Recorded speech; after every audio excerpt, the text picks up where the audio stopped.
In a quiet corner of Texas, where the land stretches wide under a sky that never seems to end, there's an old house standing against the wind. The paint is peeling, the porch creaks with every gust, and the mailbox leans slightly, as if tired from years of waiting. Inside that house lives Bob, a 68-year-old veteran with silver hair, deep-set eyes and hands that tremble just slightly when he holds his morning coffee. For years Bob has lived here alone, in the company of silence. The neighbors know him only as that old war vet on the edge of town, a man who smiles politely but rarely speaks. Bob's been carrying something heavy, though you wouldn't see it in the grocery line or on his front porch. It's the kind of weight you carry inside, the memories, the noise, the faces you can't forget.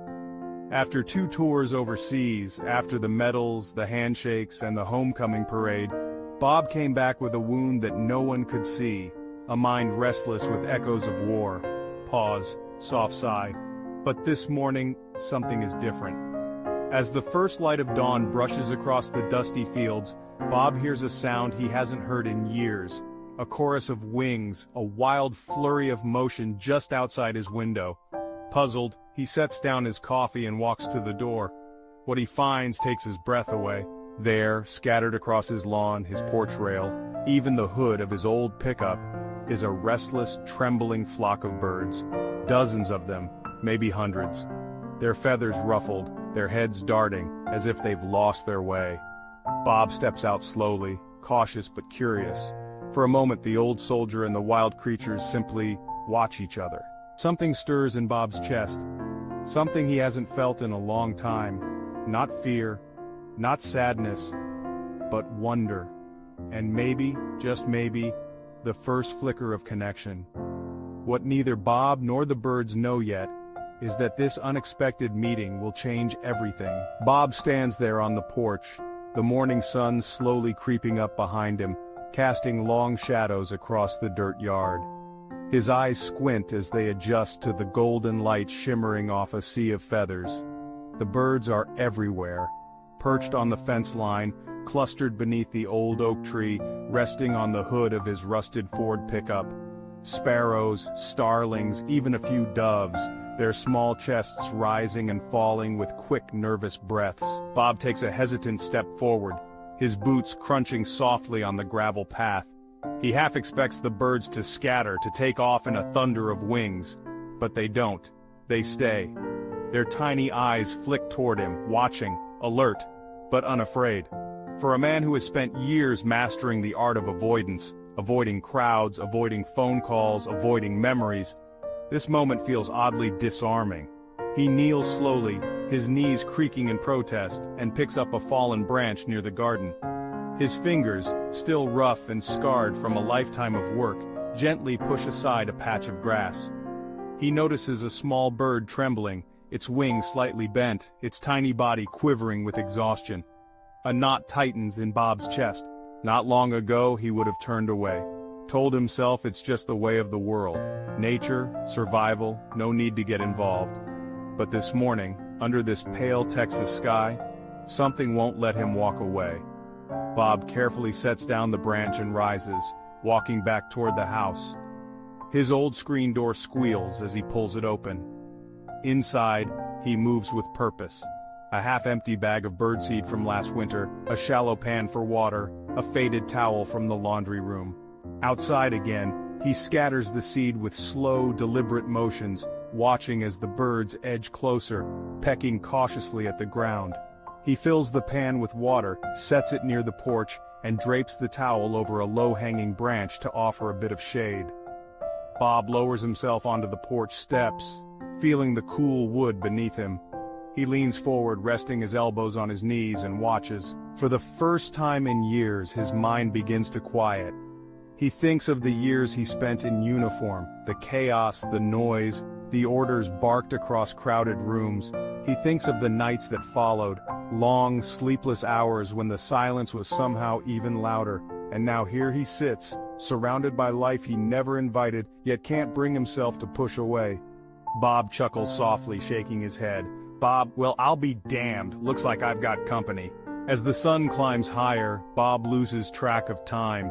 He notices small details he would have missed before: the iridescent shimmer of feathers in the sunlight, the delicate coordination of wings as the birds shift and settle, the soft rhythmic sound of beaks tapping against seed.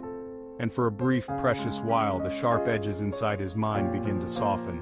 What Bob doesn't know yet, what no one could predict, is that this gathering, this quiet moment on an ordinary morning, marks the beginning of something extraordinary. Because what brought the birds here wasn't random. A magnetic storm, roaring through the atmosphere miles above, had sent countless migratory flocks off course. And by sheer chance, or maybe by something more, they had landed in Bob's backyard. Tomorrow the world might return to its usual shape. Tomorrow the roads might be empty again, the porch quiet, the weight in Bob's chest just as heavy. But today, a man who had spent years locked inside himself found a reason to step outside. And that perhaps is how healing begins. Evening drifts over the Texas plains like an old friend slipping in through the back door. Unannounced, familiar, and carrying the weight of years gone by. Bob sits on his porch as the sun begins its slow descent beyond the hills, painting the sky in streaks of orange, violet, and deep blue. The birds remain, nestled in corners of the yard, quiet now, their earlier restlessness settling into a gentle hush. Bob leans back against the railing, his fingers loosely intertwined, resting on his lap. His gaze drifts over the yard, over the birds, and then inward. For a moment, the quiet feels peaceful. But peace, as Bob has learned, is a fragile thing. The old familiar weight begins to stir inside his chest, a knot just below the ribs, pulling tight. His heart picks up a quicker rhythm, his palms grow damp. The memories creep in, as they always do when the world slows down. They arrive uninvited, slipping through cracks in his mind like cold air under a door. He sees faces, young faces, laughing in the mess hall, focused behind rifles, pale and still beneath flag-draped coffins. He hears the low thud of helicopters overhead, the crackle of radio static, the sharp sting of his own breath as he ran through unfamiliar streets half a world away. For years, Bob has learned to quiet these ghosts by shutting out the world, by shrinking his life down to this house, this porch, this quiet corner of nowhere. But now, the birds have broken the silence, and with them, they've broken something loose inside of him. Slow inhale, voice softens. Bob presses a trembling hand to his forehead, dragging it down across his face. Bob, not now! But the past does not listen. His chest tightens, his throat goes dry. The familiar edge of panic creeps up the back of his neck. He's known this feeling. The racing pulse, the flicker of sweat along his temples, the desperate need to flee, to fight, or to shut down completely. And yet, he looks up. A small bird, no larger than his palm, perches on the edge of the porch. Its feathers are ruffled, its head cocked slightly to the side, watching him with black, unblinking eyes. Bob lets out a shaky breath, almost a laugh. Bob, what are you looking at, huh?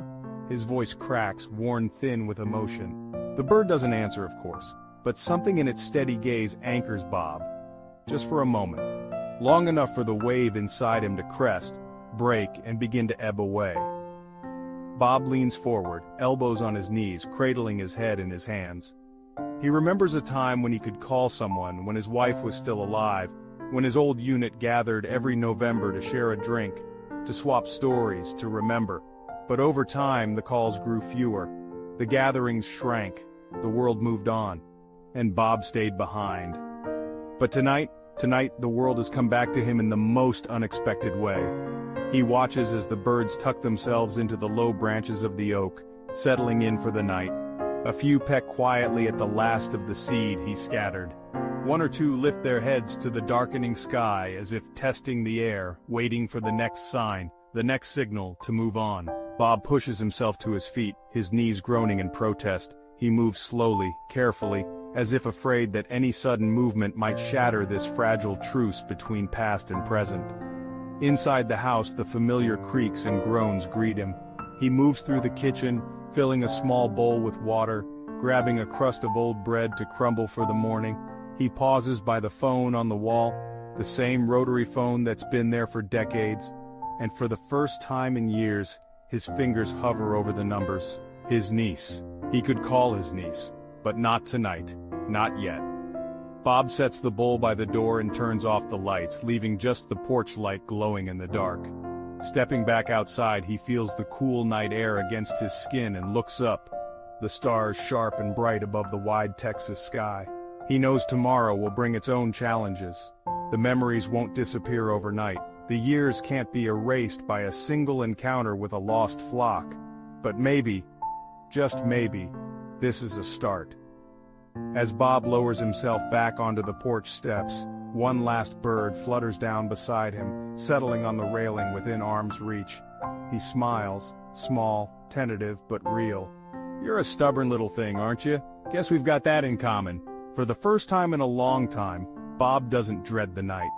He knows sleep may still be hard, that the ghosts may still visit, but now, the world outside his walls feels just a little less far away. Tomorrow, he tells himself, maybe he'll call his niece, maybe he'll drive into town, maybe he'll sit right here waiting to see if the birds return. And for the first time in years, maybe, just maybe, Bob feels like waiting. Dawn breaks over the Texas plains, slow and quiet, as if even the sun knows to tread softly here. The sky blushes pink against the horizon, and the first golden rays stretch across the fields, casting long shadows over Bob's yard. Bob stirs on the porch, blinking sleep from his eyes. He must have drifted off out here, something he hasn't done in years.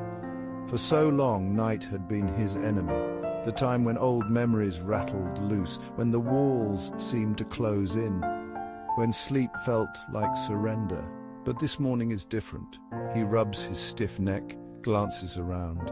The birds are still here, not all of them, but enough. Some perch in the oak, others hop along the porch rail, pecking at leftover crumbs. A few take short testing flights, wings catching the early light like flashes of silver and gold. Bob feels it again, that flicker in his chest, delicate but insistent. It's not joy, not exactly. It's something quieter, a stirring, a sense of life inching its way back into places long left untouched. He stands, stretching with a groan, and heads inside. In the kitchen, he moves with more purpose than usual. The coffee pot sputters to life. A skillet hisses on the stove. He pulls down the old tin of birdseed he'd nearly forgotten he had, shakes out the last of it into a bowl. As breakfast cooks, Bob glances at the phone again. The old rotary dial stares back at him from its place on the wall, a relic of another time. His fingers twitch toward it, then retreat. Not yet, he tells himself, but soon. He steps back outside, balancing a plate in one hand, the seed bowl in the other. The birds watch him approach, their small bodies alert but calm. He scatters the seed with a careful sweep, then settles on the porch with his own meal. For a long time, Bob just sits there.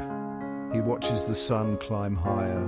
He listens to the birds, to the quiet rustle of their wings, the soft trill of their calls, the occasional flutter as one lifts briefly into the air. And as he watches, something inside him shifts. Bob thinks back, not just to the war, but to the years after, to the friends he lost touch with, to the family he held at arm's length, to the moments when picking up the phone felt like climbing a mountain, when answering the door felt like an act of courage. He remembers his wife Sarah, the way she used to sit out here with him, feet tucked beneath her, humming under her breath as she watched the sunset. She was the one who kept him tethered. When she passed, the tether snapped and the world pulled away. But here, now, in the company of creatures that expect nothing from him but kindness, Bob feels the stirrings of connection again. As afternoon drifts in, a familiar car turns onto the long dirt road leading to Bob's house. It's his niece, Emily, the one who's been calling every couple of months, leaving messages he couldn't bring himself to answer. Bob watches as the car slows, dust curling behind its wheels. A moment of panic flares in his chest, sharp and sudden. But then, the soft weight of a bird landing on the porch rail draws his gaze back. Its tiny head tilts as if reminding him, "Stay." Emily says, "Hey, Uncle Bob." Bob responds, "Hey there, kiddo." They sit together on the porch, the silence between them no longer heavy but easy, filled with the sounds of wind and wings. Emily laughs softly at the sight of the birds, shaking her head in amazement. Emily says, "I heard about the storm, didn't think it'd bring you company." Bob replies, "Neither did I." For the first time in a long while, Bob tells his story. Not all of it, not yet, but enough.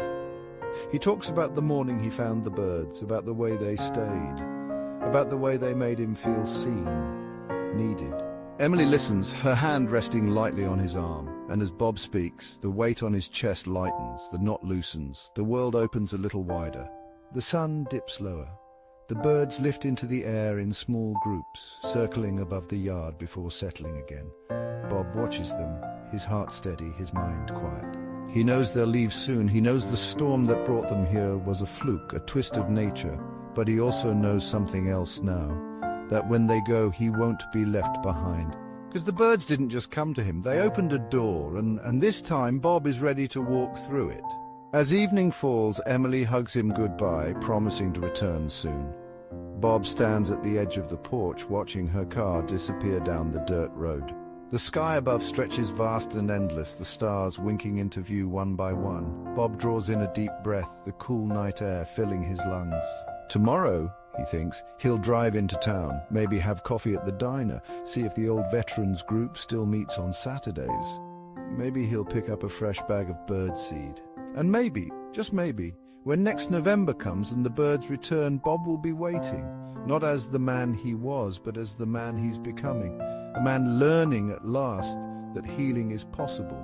That connection matters, that even the smallest creatures can help mend the deepest wounds, because sometimes it's not the big things that save us. Sometimes it's a flock of lost birds, a quiet porch, and the simple, stubborn beating of a heart that still wants to find its way home. November arrives again, just as it always does. Cool winds sweeping across the Texas plains, the scent of dry leaves in the air, and the sky stretched wide and pale above the fields. But this November, Bob is ready. He stands on the porch, the chill biting gently at his cheeks, his hands tucked deep in the pockets of his worn jacket. Beside him on the steps, a small bag of fresh birdseed rests, ready to be scattered. It's been a year since the magnetic storm rerouted a flock of weary travelers straight into Bob's backyard. A year since a man who had long ago closed himself off from the world cracked his heart open to the smallest, most unexpected visitors. And today, on this day, of all days, they've come back. Bob hears them before he sees them. A chorus of chirps, the rush of wings cutting through the autumn air. He looks up just in time to watch the flock sweep across the sky, circling once, twice, before settling in the branches of the old oak on the fence posts across the yard. His heart tightens in his chest. Not with fear, not with sorrow, but with something gentler, more powerful, gratitude. For so long, Bob lived with the weight of absence.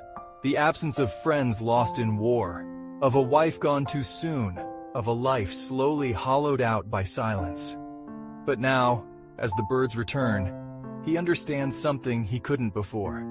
They're not just a memory of last year, they're a promise. Emily arrives just after noon, pulling up in her dusty car, a warm smile on her face. She hugs Bob tightly, her arms wrapping around him in a way that tells him without words, "I see you, I'm proud of you." They sit on the porch together, sharing sandwiches and thermoses of coffee, laughing quietly as they watch the birds hop and flutter, feeding, resting, preparing for the next leg of their journey. Bob tells her stories, not just of the birds, but of Sarah, of old army buddies, of things he hadn't spoken aloud in years. And Emily listens, her eyes shining, her hand resting lightly on his arm when his voice falters. As the afternoon fades into dusk, Bob stands, brushing crumbs from his jacket. He walks to the edge of the porch, gazing out over the yard where the last rays of sunlight spill like honey over the grass. The birds begin to stir. One by one they lift into the air, wings catching the light, voices rising in a chorus that fills the wide, open sky. Bob watches, his chest rising with a deep, steadying breath. He knows they'll leave tonight, that the yard will be quiet again, the branches bare, the feeders empty. But he also knows something he didn't know a year ago. That healing is not about erasing the past. It's about making space for something new. As the flock disappears into the darkening sky, Bob smiles. Not the small, hesitant smile of a man afraid to hope, but the full, steady smile of someone who has learned, at last, that connection comes in many forms. That sometimes life sends us exactly what we need. In feathers, in laughter, in the quiet company of those willing to sit beside us and simply stay. And as the stars prick the night sky, as the porch light flickers on, as Emily squeezes his shoulder and promises, "See you next week, Uncle Bob," he feels it again, that quiet, persistent beat in his chest, the reminder that he is here, that he has weathered the storm, and that when the birds return next year, they will find him waiting. And so, beneath a Texas sky dotted with stars, the porch light glows gently, casting its circle of warmth over the quiet yard. Bob leans against the railing, watching the last flicker of wings disappear into the night, the echoes of their calls fading into the dark. It's funny, he thinks, how life has a way of surprising us when we least expect it. A year ago, Bob was a man adrift, anchored only by routine, weighed down by the ghosts of his past. But when that flock of lost birds tumbled into his world, they did more than find shelter. They brought him back to life. They reminded him that healing doesn't come all at once. It comes in moments, in the quiet acts of care we offer, in the gentle presence of another living soul, in the courage it takes to reach out when we've been silent for too long. Bob's story is a reminder for all of us. A reminder that no matter how long we've been hurting, no matter how far we've drifted from the people and places that matter, it is never too late to turn toward connection, toward healing, toward hope. And sometimes, the first step doesn't have to be a grand gesture. Sometimes, it's as simple as scattering seed on the ground, making a phone call, opening the door when someone knocks, or even just sitting still long enough to let the world find its way to you. If Bob's journey moved you, we invite you to reflect on your own. Who or what has helped you heal during difficult times? Have you ever found unexpected comfort? Maybe in nature, maybe in the kindness of a stranger, or in the quiet companionship of an animal. We'd love to hear your story. Please share your thoughts in the comments below. Not just for us, but for the community watching alongside you. And if you enjoyed this story, if it stirred something in your heart, please consider giving this video a thumbs up. It helps us keep sharing meaningful stories like Bob's with people all around the world. Don't forget to subscribe to our channel so you won't miss future videos. Stories of resilience, hope, and the quiet miracles that remind us what it means to be human. Thank you for spending this time with us. And wherever you are, whatever season you find yourself in, may you remember, there's always a place for healing. There's always a way forward. And sometimes even the smallest wings can carry us home.